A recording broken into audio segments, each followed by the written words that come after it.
لو عايز تعرفي أفضل نوع حليب صناعي مناسب لطفلك اتفرجي على الفيديو ده. أنا دكتورة مرة البرولوسي، أخصائي الأطفال وحديث الولادة، والنهاردة هكلمك عن أفضل نوع لبن صناعي تختاريه لطفلك. أول حاجة، إحنا في اختيار اللبن الصناعي بندور على كذا حاجة. بنعتمد على عمر الطفل واحتياجاته الغذائية.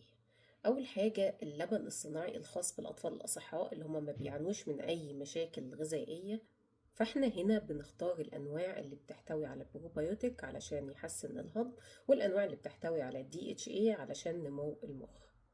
تاني نوع الاطفال اللي بتعاني من غازات او انتفاخ، فاحنا بنختار الانواع اللي بتساعد على الهضم، بتقلل الانتفاخات، الانواع المصممة مخصوص لحالات الامساك والانتفاخ، او الانواع المصممة لحالات الغازات وعسر الهضم. الأطفال اللي بيعانوا من عدم تحمل سكر اللاكتوز بنختار ليهم نوع الذي لا يحتوي على سكر اللاكتوز. الأطفال اللي بيعانوا من حساسية بروتين الحليب بنختار لهم النوع اللي لا يحتوي على بروتين الحليب المكون من أحماض أمينية خالية من بروتين الحليب وسهلة الامتصاص.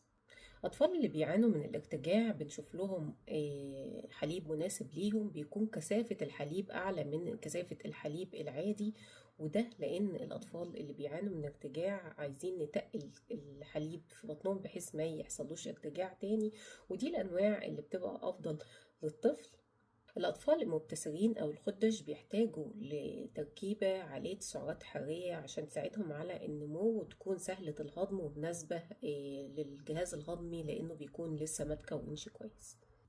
طيب أنا كأم أختار أي نوع من الأنواع اللي قبل كده. أول حاجة لازم استشارة الطبيب بعد فشل جميع طرق الرضاعة الطبيعية، وبعد استشارة أخصائي رضاعة طبيعية، أو لو أنت عندك احتياج حسب استشارة الطبيب للحليب الصناعي، ساعتها هو اللي هيحدد لك النوع المناسب لطفلك. طب أنت كأم هتعملي إيه؟ هتتابعي علامات الحساسية، هتتابعي الطفل وزنه بيزيد ولا لأ، هتشوفي فيه إمساك أو إسهال أو علامات حساسية على الطفل، وساعتها هتحتاجي ان انت تغيري نوع الحليب لحليب اخر مناسب للطفل.